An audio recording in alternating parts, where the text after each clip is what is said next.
जय हिंद, वंदे मातरम। कैसे हैं आप लोग? उम्मीद कर रहा हूँ बढ़िया होंगे, अच्छे होंगे, मस्त होंगे। तो आज का हमारा सिद्धांत है कोहल वर्ग का। तो चलिए शुरू करते हैं। कोहल वर्ग का नैतिक विकास का सिद्धांत। कोहल वर्ग ने कौन सा सिद्धांत दिया था? नैतिक विकास का दिया था। याद रखिएगा, अगर कहीं पे भी आ जाए कि नैतिक विकास का सिद्धांत किसने दिया तो कोहल वर्ग। इनका पूरा नाम लॉरेंस कोहल वर्ग है। ठीक है। तो लॉरेंस कोहलबर्ग ने 10 से 16 वर्ष के बच्चों से प्राप्त तथ्यों का विश्लेषण करके सिद्धांत प्रतिपादित किया। चलिए शुरू करने से पहले हम आपको बता दें कि ये हमारे यूपी टेट सीटेट जितने भी परीक्षाओं में उपयोगी हैं, सब में ये क्वेश्चंस आते हैं। तो आप पूरा देखिए वीडियो। कोई भी डाउट हो तो आप कमेंट कीजिए, और चैनल पे नए हैं तो लाइक कीजिए, सब्सक्राइब कीजिए। लॉरेंस कोहलबर्ग ने 10 से 16 वर्ष के बच्चों से प्राप्त तथ्यों का विश्लेषण करके सिद्धांत प्रतिपादित किया। इन्होंने मतलब किस पे किया था? 10 साल से 16 साल के बीच में जो बच्चे थे उस पे इन्होंने प्रयोग किया था और इसका विश्लेषण किया, एनालिसिस किया, और उस पे अपना इन्होंने एक पूरा का पूरा नैतिक विकास का सिद्धांत दे दिया। लॉरेंस कोहलबर्ग के अनुसार जब बालक को नैतिक संघर्षों का सामना करना पड़ता है, नैतिक यानी हमारे जो समाज में है, ठीक है, समाज में अच्छा बुरा भला हर एक चीज़ जो उस संघर्षों का सामना करना पड़ता है, तो उनकी तार्किकता अधिक महत्वपूर्ण होती है, ना कि अंतिम निर्णय। ठीक है। तो उनकी जो तार्किकता है, जो सोच है, ठीक है, वो अधिक महत्वपूर्ण होती है। कोहलबर्ग ने धारणा बनाई कि बालक अपनी विकास की अवस्थाओं में 3 स्तरों से गुजरकर अपनी नैतिक तार्किकता की योग्यताओं को विकसित करता है। इन्होंने अपनी 3 अवस्था दी थी। इन्होंने 3 अवस्थाएं दी थी। 3 अवस्थाएं दी थी लॉरेंस कोहलबर्ग ने। ठीक है। और प्रत्येक 3 अवस्थाओं के, ठीक है, 2-2 अवस्था थी। ठीक है। तो टोटल इनकी 6 अवस्था, 3 अवस्था के बाद अगर देखा जाए तो हर एक 3 में 3 अवस्था है, और उप अवस्था देखा जाए, उप अवस्था तो 6 था, क्योंकि हर एक अवस्था में 2-2 अवस्थाएं थी।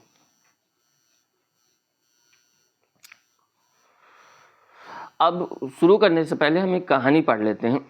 कहानी उतना इम्पोर्टेंट नहीं, चलो कोई दिक्कत नहीं, फिर भी हम पढ़ लेते हैं। हिंज की कहानी आप लोगों ने कभी बार बार पढ़ा होगा। जब लॉरेंस कोहलबर्ग की बात आती है तो हिंज की कहानी जरूर आती है। एक शहर में हिंज नाम का एक व्यक्ति रहता था। अब आप इमेजिन कीजिए कि हिंज मैं ही हूँ। ठीक। उसकी पत्नी बहुत गंभीर बीमारी से पीड़ित है। हिंज की पत्नी जो है उसको बहुत गंभीर बीमारी है।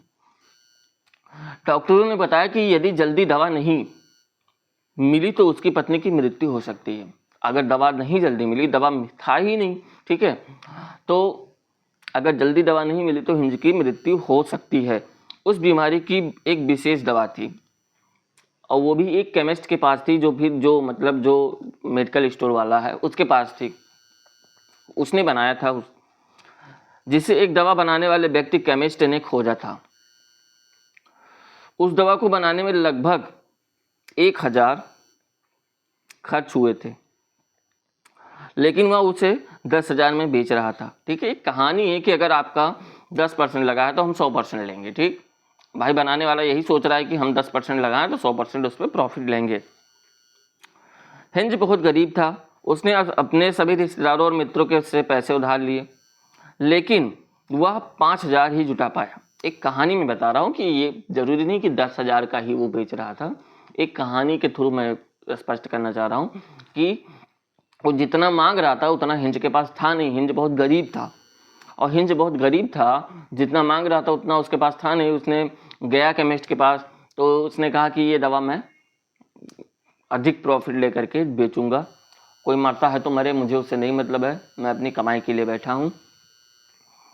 तो वो निराश होकर अपने रिश्तेदारों के पास, अपने दोस्तों के पास गया और पैसे उधार लिए, और उसका आधा पैसा ही उसने जुटा पाया। हिंज दवा विक्रेता के पास गया और विनती करने लगा। भाई उसकी पत्नी का सवाल था तो विनती करेगा। मेरी पत्नी बहुत बीमार है। ठीक है। इमेजिन मैं कह रहा हूँ कि आप अपने ऊपर कीजिए कि ऐसा मेरे साथ हुआ है, कृपया दवा सस्ती दें। या बाकी पैसे वापस ले लीजिए। लेकिन दवा विक्रेता ने मना कर दिया। कितना गुस्सा आएगा आपको, हाँ, कि बताओ इंसानियत नाम की कोई चीज ही नहीं है।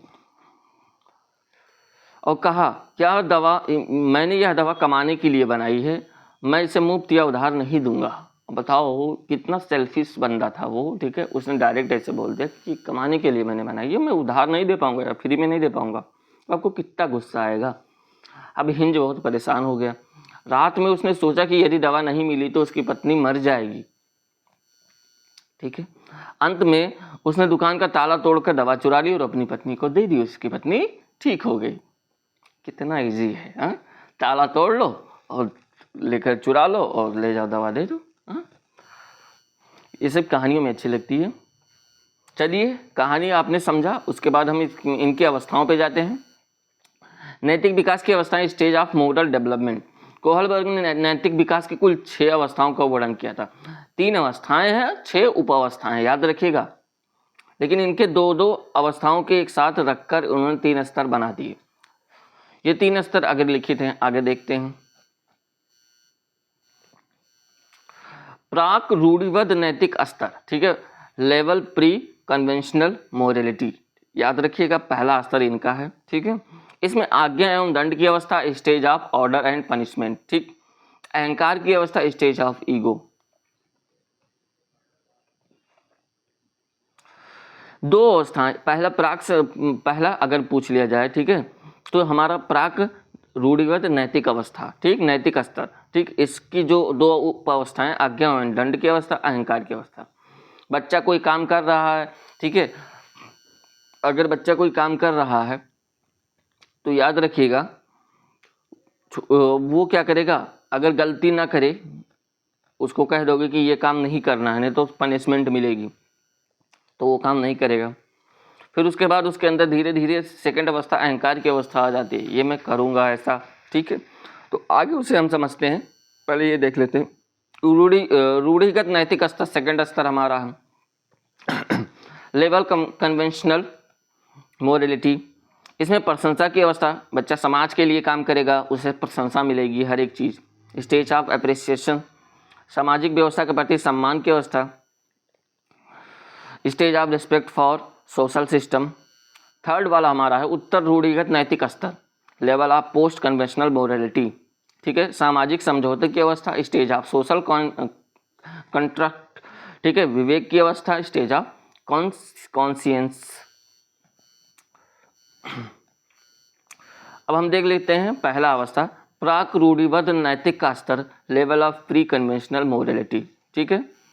इसमें जब बच्चा किसी बाहरी तत्व या किसी भौतिक घटना के संदर्भ में किसी आचरण को नैतिक अभाव, अनैतिक मानता है तो उसकी नैतिक तर्क शक्ति प्राक रूढ़िगत नैतिकता की स्तर की कही जाती है। इस स्तर के अंतर्गत 2 अवस्थाएं, याद रखिएगा। एक चीज़ पहले मैं बता दूं कि अगर बच्चा पैदा होता है, जब बच्चा जन्म लेता है, जन्म के समय बच्चे के अंदर कोई नैतिक विचार, नैतिकता होती है, ना अनैतिकता होती है, ठीक है। बच्चा गीले आटे की तरह है, ठीक है, उसे जिस अवस्था में डाल दोगे उस अवस्था में वो रहेगा। तो उसमें आज्ञा एवं दंड की अवस्था है और अहंकार की अवस्था है, ठीक। अब आते हैं आज्ञा एंड दंड की अवस्था क्या है, stage of order and punishment, ठीक। ये क्या है, कोहलबर्ग के अनुसार इस अवस्था में बच्चे को चिंतन दंड से प्रभावित होता है, ठीक है। जो बच्चे का दिमाग है, सोच है कि अभी ये काम अगर हम उल्टा कर देंगे तो हमें पनिशमेंट मिलेगी। परिवार के सभी सदस्य बच्चों को कुछ कार्य करने के आदेश देते हैं, ठीक है, कि हाँ देखो ये करना है। इन आदेशों का पालन ना करने पर बच्चे को दंडित किया जाता है। तो बच्चा सोचेगा कि अगर मैं ये काम नहीं करूँगा, ठीक, तो हमें मार पड़ेगी। इसलिए बच्चा सोचता है कि दंड से बचने के लिए आदर्श का पालन करना अनिवार्य है, जैसा हम हमारे मम्मी पापा कहे हैं वैसा हमें करना पड़ेगा। अर्थात आज्ञाओं का पालन इसलिए करता है कि वह दंडित न हो। इस प्रकार नैतिक विकास की शुरू की अवस्था में दंड को ही बच्चों की नैतिकता का मुख्य आधार माना गया है। शुरू की अवस्था जो दंड है उसको बच्चों का नैतिक का मुख्य आधार माना गया है। याद रखिएगा, बच्चा काम करेगा दंड से बचने के लिए, डर से, ठीक, तो इसीलिए इसे आज्ञा और दंड की अवस्था कहा गया है। अहंकार की अवस्था स्टेज ऑफ ईगो, उसी में सेकंड स्टेज है स्टेज ऑफ ईगो। इस अवस्था में आकर बच्चे के चिंतन का स्वरूप बदल जाता है, थोड़ा सा उसमें चेंजमेंट आ जाता है, सोचने का स्वरूप बदल जाता है। जैसे बच्चे की आयु बढ़ती है, वह परिपक्व होता है। अब परिपक्व होगा भाई, थोड़ा सा तो अपना दिमाग लगाएगा जरूर, तो वह अपनी आवश्यकताओं और इच्छाओं को समझने लगता है कि भाई मेरी भी ये इच्छा है, मेरा भी ये मन है, नहीं करने दे रहे, हमारा ईगो हर्ट हो गया। और उसके द्वारा उसकी इच्छाएं पूरी हो जाती हैं, वो खुद के द्वारा अपनी इच्छाएं पूरी करेगा अगर फैमिली वाले नहीं करें। यदि उसका कोई उद्देश्य झूठ बोलने से है कि हाँ अलमारी में कोई चीज़ उसका है फेवरेट चीज़, तो वो चुरा कर खा लेगा, ठीक, वो कहेगा कि हमने ये नहीं खाया। पूरा होता है तो वो झूठ बोलता है। अगर भूख लगी है तो चुरा कर वह कुछ खा लेता है। तो इन क्रियाओं को नैतिक आचरण ही समझता है। तो इन क्रियाओं को नैतिक आचरण ही समझता है। नैतिक विकास की इस अवस्था का बालक का अहंकार ईगो होता है, ठीक है। इसमें वो अपने सच्चाई सामने नहीं रखे। भूख लगी है तो मांगने नहीं जाएगा कि अभी हम मांगेंगे नहीं मिलेगा तो क्या पनिशमेंट भी मिल सकती है। तो इसमें क्या करेगा, अहंकार की अवस्था, इसमें वो क्या करेगा, भूख लगी है या फिर कुछ मन है इच्छा खाने की तो नहीं मिल रहा है तो वो चुरा कर खा लेगा, चुरा कर खा लेगा। और पूछने पर कहेगा नहीं मैंने नहीं चुराया है, नहीं चुराया है, मैंने नहीं चुराया, और झूठ बोल देगा। सब लोग ऐसे किए होंगे, हमने भी किया था, बचपन में सब करते हैं।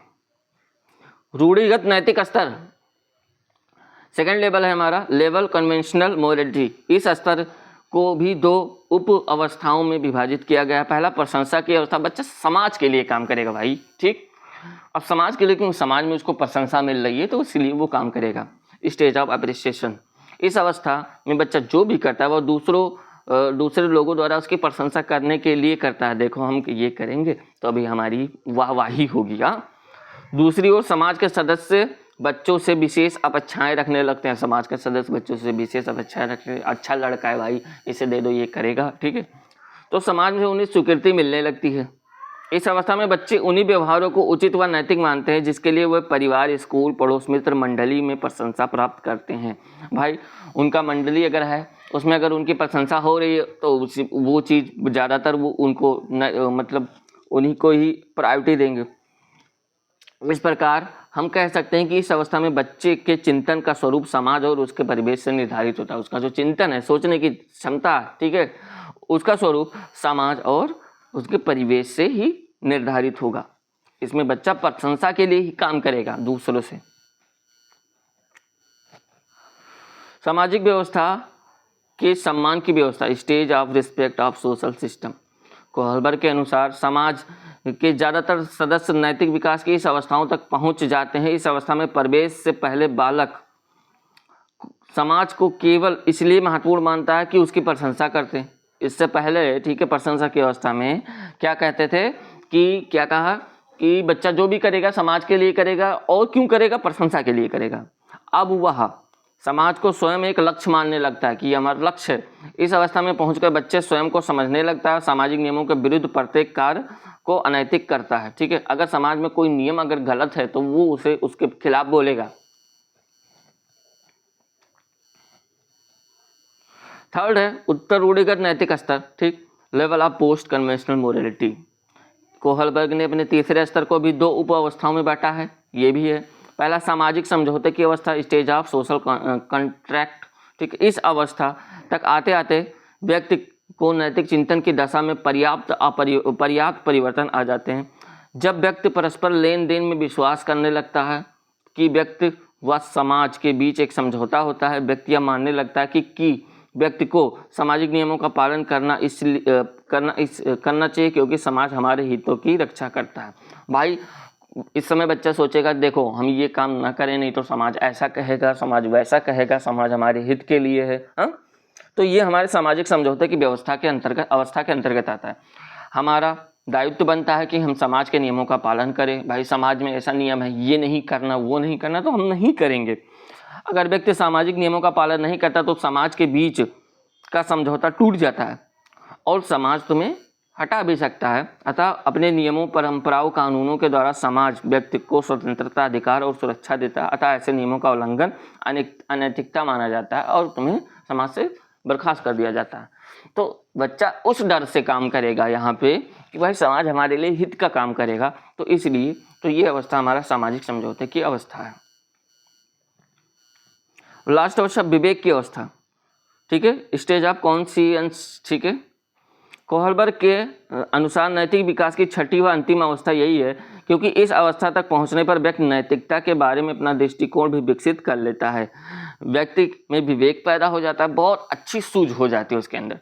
व्यक्ति के अब अच्छे बुरे उचित अनुचित आदि विषयों पर स्वयं के व्यक्तिगत विचार विकसित हो जाते हैं। जैसे समाज में क्या आ गए, ठीक है, वो होते हैं हमारे समाज में एक जो सबसे बुजुर्ग होते हैं और उनको देखो तो उन्हीं से सारे लोग, ठीक है, अपना राय लेते हैं, तो व्यक्तिगत विचार आ जाते हैं। अब व्यक्ति को के नैतिक विकास का एकमात्र आधार विवेक ही बन गया, उसके अंदर विवेक आ गया, ठीक है, सोचने की क्षमता आ गई, अच्छा बुरा डिसीजन ले सकता है। अब इस अवस्था में व्यक्ति नियमों का पालन स्वयं के दृष्टिकोण से प्रेरित होकर करने लगता है। इस अवस्था में व्यक्ति अब नियमों के वैधता को भी चुनौती देने लगता है क्योंकि वो नियम उसके विवेक से मेल नहीं खाते। अब नियमों की वैधता कुछ नियमों को भी चुनौती देने लगता है, क्योंकि अगर उसके विवेक से अगर वो मेल नहीं खाते तो नियमों को भी चुनौती देने लगता है। अब व्यक्ति केवल विवेक के आधार पर ही जीवित रहने का आदी हो जाता है। अब व्यक्ति के लिए वही आचरण नैतिक होगा जो उसके स्वयं के विवेक का समर्थन प्राप्त करेगा, यानी उसके जो विवेक के लिए ठीक होगा वही वो काम करेगा, ठीक है। अदरवाइज वो काम वो बर्खास्त कर देगा, चाहे जैसा नियम हो उसको वो क्या करेगा, हम ये नियम का पालन नहीं करेंगे। चाइल्ड डेवलपमेंट पेडागॉजी है हमारा, ठीक है। बस हमारा कोहलबर्ग का सिद्धांत फाइनल हुआ। आज के लिए बस इतना ही। उम्मीद करते हैं आपको पसंद आएगा वीडियो, ठीक है। चैनल पे न हो सब्सक्राइब करो, लाइक करो, ठीक है, कमेंट करो। मिलेंगे आपको नेक्स्ट वीडियो में, तब तक के लिए चलते हैं, टाटा बाय बाय।